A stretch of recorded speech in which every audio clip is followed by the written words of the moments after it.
Miles of rugged trail, untouched wilderness, and one incredible off-road adventure. Today, we're taking on Lytle Creek, an off-roading paradise known for its challenging terrain and breathtaking views. We'll be pushing the limits, uncovering the best campsites, and I'm going to share my honest review of the entire experience with you. Stay tuned, you don't want to miss this.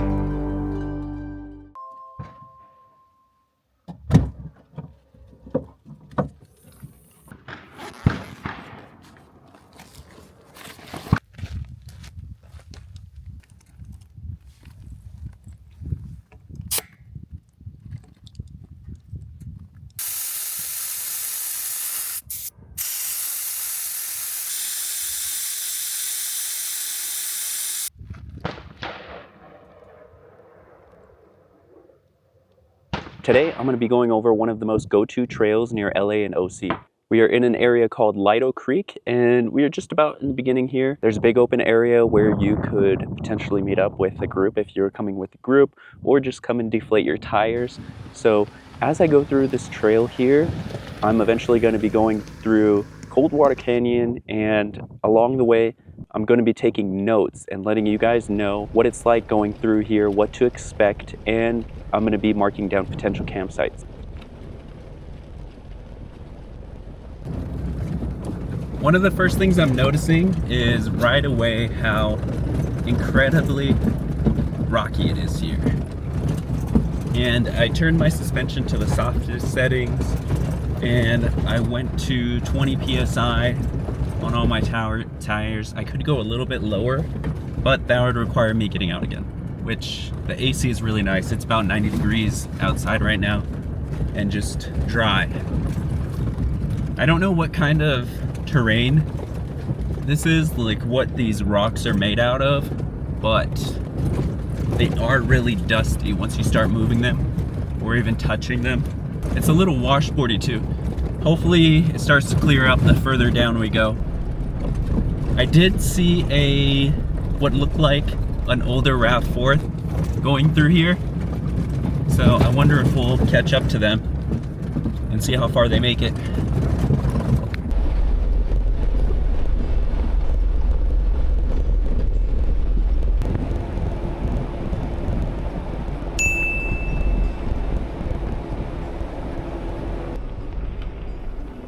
Despite the rocky terrain, it didn't take too long before I found my first yellow post campsite.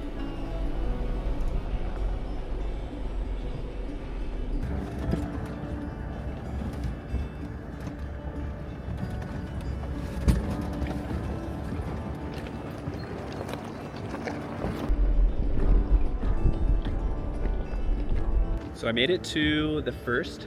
I believe this is a yellow post campsite. I'll have to double check, but there is a fire ring here.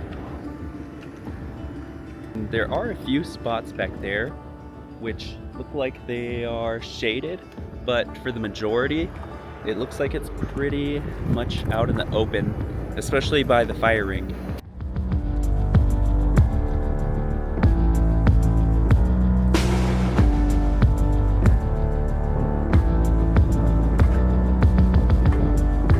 There aren't many trees to cover this area, but at least there's shade in the back there.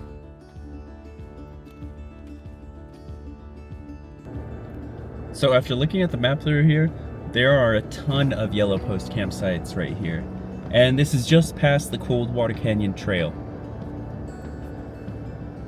So we're still in Stockton Flats. I'm gonna pull out the drone and try and get an overhead view. That way you can get an idea of the amount of campsites here and kind of where they're at and what they look like.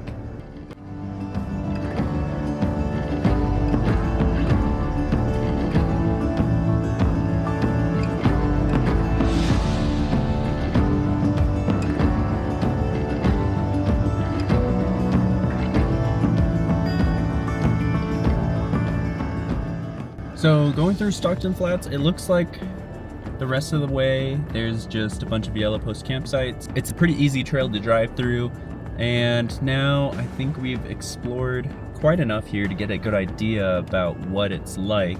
But once we get to camp, I'll give you guys my opinion on what you need to get through here.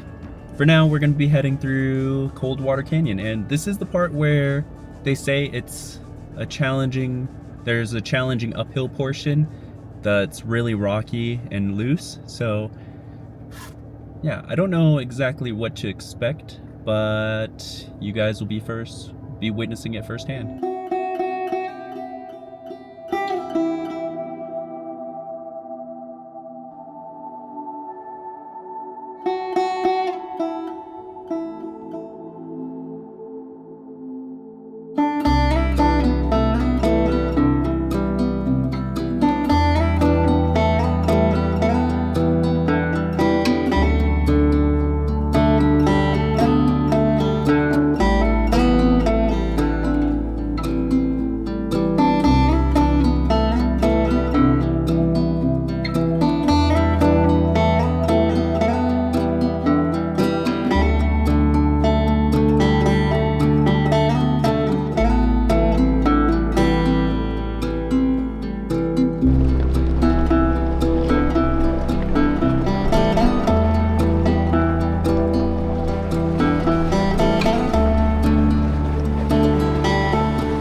As I was getting comfortable enjoying the views, I was then met by one of the major obstacles here.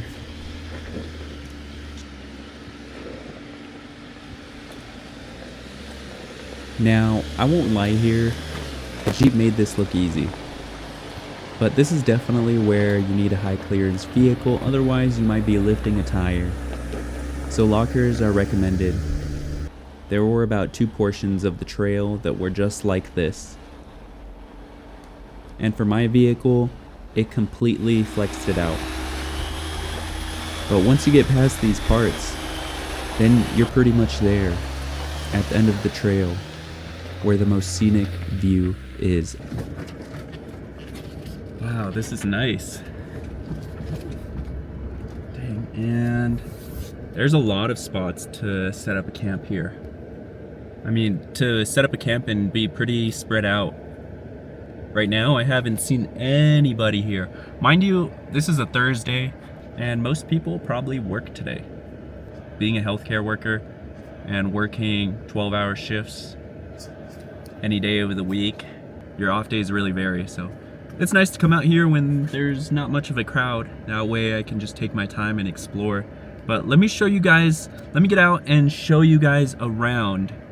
This is, I believe we're at Coldwater Camp. So this is another dispersed camping. I saw a few fire rings over here, and just, it looks like there are some primitive fires, some primitive campfires, but right now the fire risk is very high, so can't be doing that. Yeah, let me show you around, because you got quite the view here.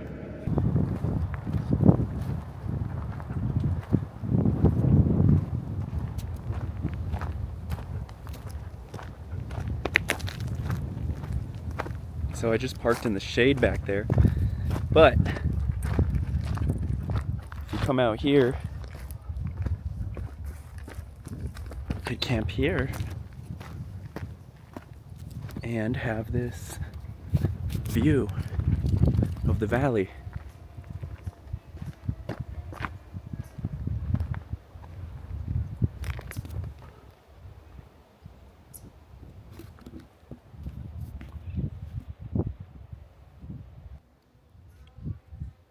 Quite a few little nooks to camp in over here. It's a very open area. A lot of flat ground here, so it won't be much of a pain to level. I feel like there will be a few more campsites as we go up in elevation, so I'm just gonna look around here a little bit more and then go and check those out. And yeah, we'll see which one we're gonna settle in for the day.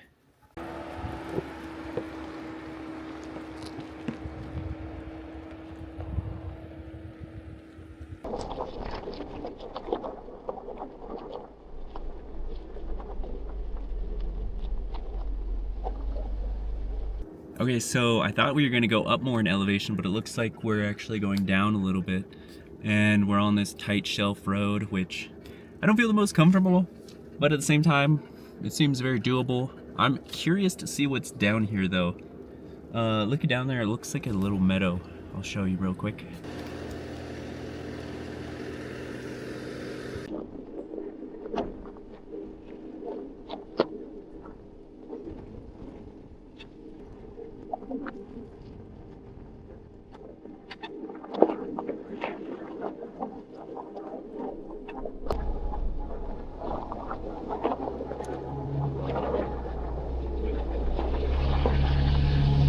See what looks like a downed tree up ahead? So I'm just gonna park it here and then step out. Just take a look at what's up ahead.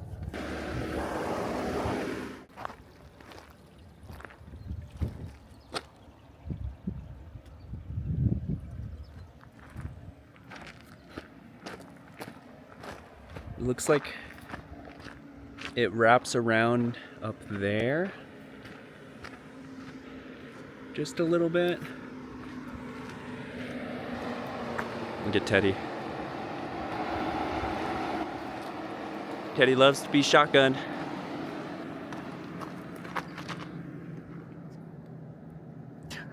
There's a down tree, but it looks like we can make it past it. But it doesn't look like there's much up there. I feel like the good campsites were where we were at. There was a fence that looked like the lock was forced off. So I'm not even sure if we're supposed to be here. So we're gonna turn back and then just set up in the last spot that we were at.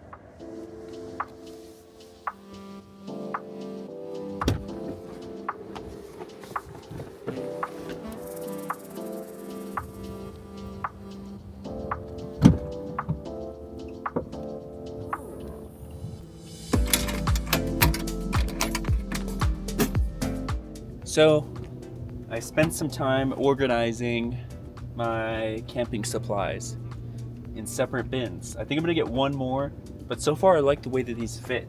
They give enough room for the fridge and then just enough space in between. So in the meantime, I'm gonna set up and give Teddy some food and water. Also a place to lay down and then just enjoy the view. I brought some burgers to make with some brioche bread, which is going to be the second time that I've tried this so far. The first time, it was amazing. Got the bread from Trader Joe's, and the sauce that I had with it, it was like Thousand Islands, like In-N-Out dressing, but from Trader Joe's. And yeah, I couldn't get enough, to be honest. So today, I brought the same thing except for the sauce and except for the seasoning, unfortunately, but we're not gonna let that bring us down. We're out here in the great open wilderness, just enjoying it and taking it all in, relaxing, getting away from the crowds, getting away from reality in a way. I mean, I feel like this is more reality than just working multiple times a week. So let's get everything set up. So I wanted to get more cinematic shots and take time to make my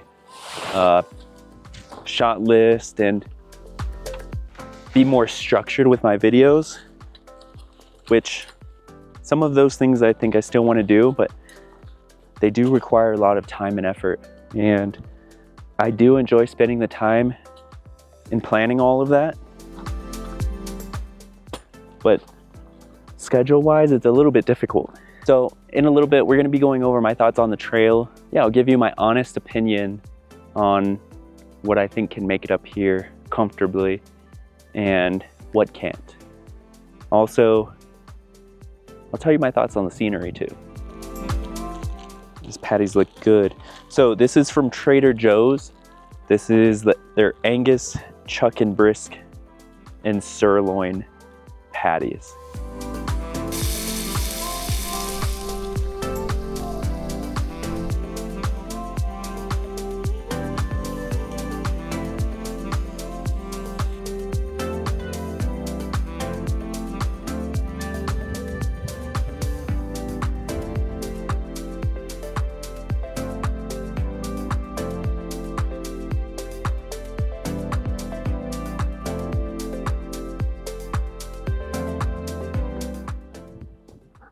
We made a little bit of a trek to eat with the view here.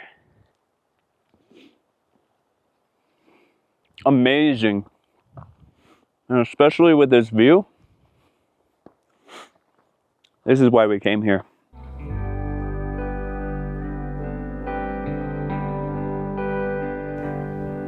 Overall, I would say that if you're looking for an easy to moderate trail with some amazing views of the San Bernardino Mountains, it's definitely worth coming out here and exploring Lytle Creek.